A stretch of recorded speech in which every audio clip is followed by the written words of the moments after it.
ليس بعيداً عن المدينة المليونية والعاصمة الاقتصادية للبلاد الدار البيضاء، تلك المدينة الإسمنتية التي اختنقت بزحف البنايات لتغزو مساحاتها الخضراء.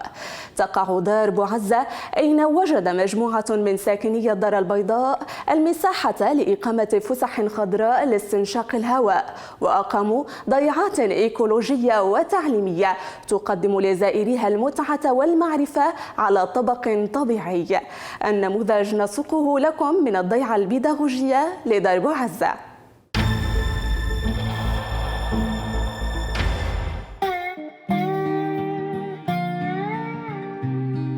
Bonjour, bienvenue à la ferme pédagogique.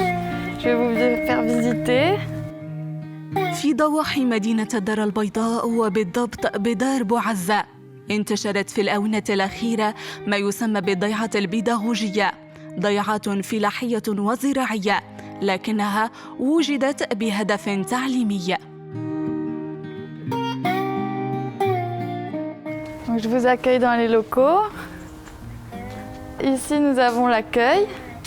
Donc, c'est ici qu'on peut organiser certaines activités, comme par exemple le tissage de la laine, le tapissage, etc. Donc, dans cette activité, l'enfant va commencer par tondre le mouton, il va laver la laine et ensuite on va passer au tissage en lui-même. Alors, on va d'abord pouvoir carder grâce à une cardeuse. Cette cardeuse est traditionnelle, c'est une tradition. Donc après, ensuite, il va prendre un petit morceau de laine. Donc, il va faire un petit boudin. Et ensuite, on va tisser le tapis. Donc là, on est en train de faire un tapis. Tous les petits morceaux noirs, c'est les écoles qui l'ont fait. Et donc là, pour tisser le tapis, ça, c'est une façon de faire traditionnelle. C'est les femmes berbères qui font ça comme ça. Donc, on va amener comme ça. On fait un petit nœud. Et ensuite, on tire. Et petit à petit, bien sûr, le tapis va se former. Il existe plusieurs types de fermes pédagogiques. Donc nous, on est une ferme d'animation. On utilise surtout les animations. Donc on fait de la culture, on fait de l'élevage d'animaux. Mais tout ça, c'est pas pour la vente, c'est pour la pédagogie. Donc nous, notre première vocation, c'est l'accueil du public. On va être là pour que le public se sente bien, pour la détente et surtout pour apprendre ce que c'est que l'environnement et pourquoi il faut le protéger. Bon, déjà, pourquoi on a créé cette ferme? C'était pour apporter des loisirs verts et de l'éducation à l'environnement proche de Casa. On est à 18 km de Casablanca, donc c'est plutôt bien situé, pas très loin. Et on a un petit écrin de verdure de 1 hectare. Donc on a différentes activités. On fait des activités un peu plus dans l'éducation à l'environnement, comme le jardinage pour apprendre d'où viennent les aliments qu'on a dans nos assiettes, comme la découverte des insectes, les abeilles, les escargots. Donc ça, c'est pour la biodiversité. Et on a d'autres activités comme la laine pour apprendre la tradition et les arts ancestraux populaires marocains. Ici, nous avons aussi un petit espace de jeu pour les enfants, à l'intérieur, à l'abri de la pluie toujours. الضيعة البيداغوجية تقدم مجموعة من الخدمات للزوار، وذلك بهدف التعليم والترفيه عنهم، خصوصاً في ظل الزحف الإسمنتي بالعاصمة الاقتصادية للبلاد. Donc ici, on est dans l'espace détente. On va poser ici pas mal de tapis pour que les gens se sentent à l'aise, qu'ils ont du plaisir, de la détente. Ici, je vais vous montrer un autre exemple d'atelier. Cet atelier est basé sur la biodiversité. Nous allons parler des abeilles. Donc on a différents outils. Une abeille pour expliquer l'anatomie, une ruche pédagogique avec les dessins des abeilles afin d'expliquer aux enfants chaque métier des abeilles. Donc on a les butineuses par exemple, etc. Différentes images pour leur apprendre ce que c'est qu'une abeille. Et surtout pour leur apprendre à protéger ces abeilles. Parce que souvent on a peur des abeilles, mais elles sont très importantes. تجذب الضيعة البيداغوجية عشرات الزوار أسبوعياً يتنوعون بين طلاب المدارس وشركات وأسر. En fait, là, nous sommes en train de préparer déjà le stage vacances qui va démarrer le 29 de ce mois et qui va s'achever le 9 du mois prochain. Donc du coup, là, je suis en pleine préparation des différentes activités que les enfants auront à faire. Par exemple, ici, je suis en train de faire le bonhomme magique. Voilà, là, comme vous pouvez le voir, c'est un rouleau de papier toilette. Déjà, cette activité va plutôt initier les enfants au recyclage, parce que le recyclage, c'est très important. Donc, ça va permettre aux enfants de comprendre qu'on peut réutiliser les choses comme des trucs banals, comme un rouleau de papier toilette qui peut être réutilisé et qui peut être fascinant, qui peut être beau, qui peut être amusant. Donc c'est ce que nous allons faire durant tout le long du stage.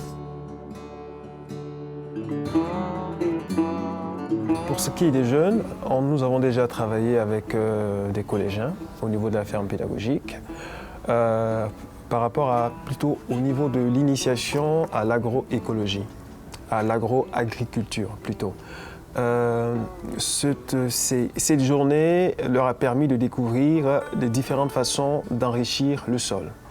Parce que, en toute franchise, nous devons vraiment éviter d'utiliser les pesticides et toutes ces choses qui n'enrichissent pas la terre, au contraire, qui l'appauvrissent. En semaine, on peut accueillir d'autres groupes, comme par exemple les entreprises pour des team building. Donc là, on fait des jeux un petit peu plus pour animer, pour se détendre. On peut accueillir aussi des mariages, des anniversaires. On a plein de groupes différents. On peut accueillir des événements spéciaux. On fait aussi des événements comme la Choura. On peut s'adapter aux demandes du client. Ensuite, le week-end, on peut aussi accueillir les familles. Donc là, c'est un moment un peu plus détente où la famille s'occupe de l'enfant, mais il y a aussi l'animateur pour faire des activités.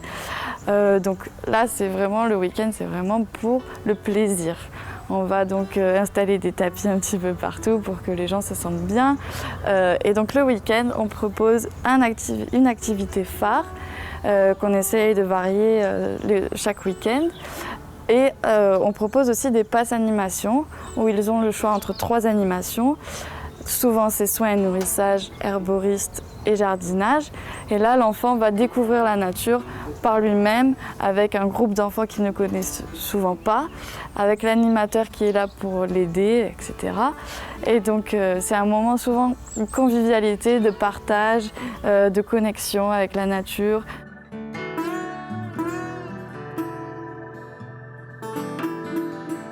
Ici, nous arrivons dans l'espace aire de jeu. Ça va être un espace où l'enfant va prendre du plaisir, prendre du bonheur. Il est là pour s'amuser, pas pour apprendre. C'est aussi un espace pour s'amuser, pas seulement pour apprendre l'environnement. Donc on a différents jeux, toujours pour le bonheur des enfants, les balançoires, le toboggan, les trampolines, etc. Tout ça.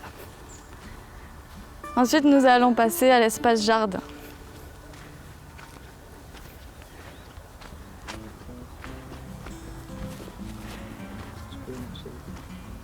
Donc ici, à la ferme, nous avons différents animaux aussi, toujours pour apprendre à l'enfant la biodiversité, l'environnement qui l'entoure.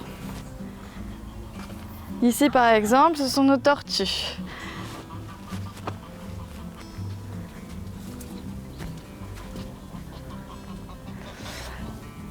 Ici, c'est l'espace PPAM, donc plantes médicinales et aromatiques. C'est ici qu'on va venir cueillir les plantes pour les activités herboristes. Donc cette activité est très sympa pour les enfants. Ça permet d'utiliser les 5 sens. Il va sentir la plante, la toucher, la regarder et ensuite la goûter. Savoir si ça lui plaît et puis ensuite il va aussi apprendre les différentes vertus des plantes. تحتوي الضيعة على شتى الطرق التعليمية التي تقدم جل المعلومات عن الزراعة والفلاحة والحيوانات. Ici, nous avons le poulailler. Le poulailler avec nos différents animaux, les oies, les poules, les canards, les pintades. Et ici, on va apprendre aux enfants l'importance de ces animaux dans la ferme. Donc surtout pour leurs œufs, également leurs plumes, car avec leurs plumes, on peut faire beaucoup de choses. Et puis, donc, apprendre l'alimentation de ces animaux, comment ils vivent.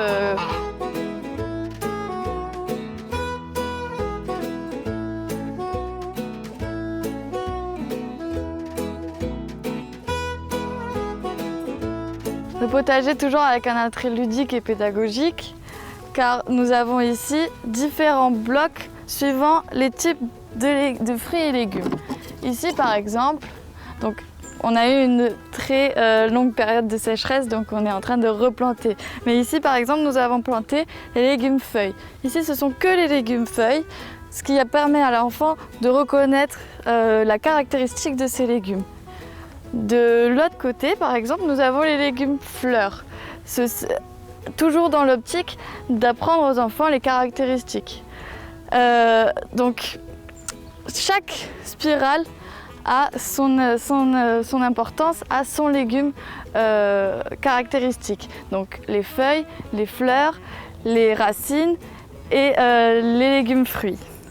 Toujours dans notre potager, on utilise l'hôtel à insectes. L'hôtel à insectes, c'est ce qui va nous permettre d'utiliser zéro pesticide, zéro engrais.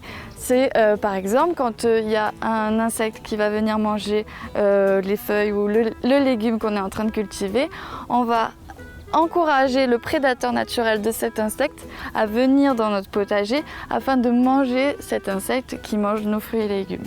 تعتمد الضيعة البيداغوجية بدار بوعزة على أساليب الفلاحة البيولوجية، كما تلقن أسس تربية الحيوانات للزوار خصوصاً الأطفال. Donc nous continuons notre visite à la chèvrerie, la bergerie. Donc ici nous avons différents types d'animaux. Les moutons sirois qui viennent du mont Sirois au Maroc. Ils sont réputés pour leur laine. C'est avec eux qu'on va utiliser, c'est leur laine que nous allons utiliser pour fabriquer les tapis. Nous avons également des chèvres naines, angora, toujours adaptées à la taille des enfants. Nous avons choisi des espèces basses, naines, histoire que les enfants puissent travailler avec eux sans avoir la crainte non plus d'avoir un gros animal à côté.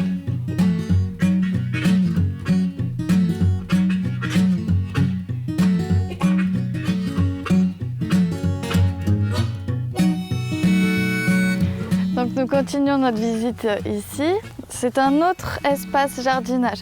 Donc parce que ici à la ferme, on essaye d'avoir toujours des projets innovants. On essaye d'avoir de nouvelles choses chaque année, chaque jour même. Ici, par exemple, on initie une nouvelle culture sur butte. Ici, c'était un espace où on avait différentes plantes. Maintenant, on le réaménage pour avoir une nouvelle chose. Toujours, on essaye d'améliorer notre ferme, d'avoir de nouveaux projets. في الجانب الآخر من الضيعة يقف جوان، وهو تقني فلاحي جاء من فرنسا ليعتني بالغطاء النباتي للضيعة. Donc je fais de nombreux travaux et en l'occurrence aujourd'hui je suis en train de finaliser ce qu'on appelle une butte sandwich ou une butte lasagne. Donc le principe en fait c'est de faire différentes couches, donc avec des débris végétaux, de la terre, de la cendre, enfin, tout ce qu'il faut pour avoir un sol le plus riche possible et pouvoir cultiver au maximum dessus. Donc chez nous à la ferme pédagogique, rien ne se perd, rien ne se crée, tout se transforme. Si nous devrions avoir une devise, ce serait découvrir, comprendre et agir.